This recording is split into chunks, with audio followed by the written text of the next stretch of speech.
Hi friends, இன்றைக்கி சூப்பரான ஒரு கிச்சன் டிப்ஸ் தான் வந்து உங்கள்கிட்ட ஷேர் பண்ண போகிறேன். இன்றைக்கி வந்து கிரேப்ஸ் வாங்கிட்டு வந்து கிரேப்ஸ் வந்து எப்போவுமே நமக்கு தெரியும், கிரேப்ஸில் மருந்து ஸ்மெல் நல்ல வேகமாக இருக்கும்.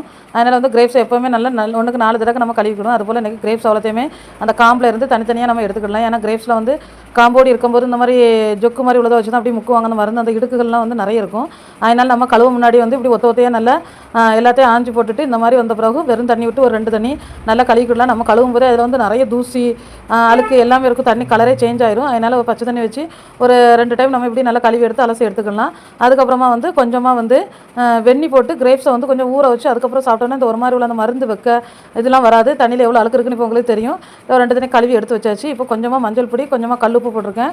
அது கூட வந்து கொஞ்சம் நம்ம கை பொறுக்க முடியாத அளவுக்கு சூடு, அந்த மாதிரி சூடு வெந்நியை போட்டு அந்த 2 கூட ஊற்றி இப்போ கழுவி வச்சுருக்க கிரேப்ஸ் ஊற்றி அதுக்குள்ளே தட்டிக்கலாம்.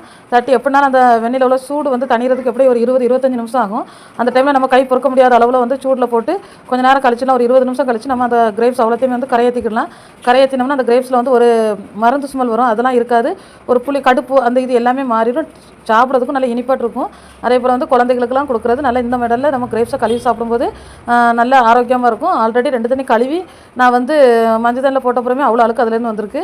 அதனால் இனிமேல் இந்த மாதிரி கழுவி நீட்டாக சாப்பிட்டு பாருங்கள், நல்ல ஆரோக்கியமாக இருக்கும், டேஸ்ட்டாக இருக்கும். ஃப்ரெண்ட்ஸ், உங்களுக்கு இந்த வீடியோ பிடிச்சிருந்தா லைக் பண்ணுங்கள், ஷேர் பண்ணுங்கள், கமெண்ட் பண்ணுங்கள், நம்ம சேனலை சப்ஸ்கிரைப் பண்ணுங்கள்.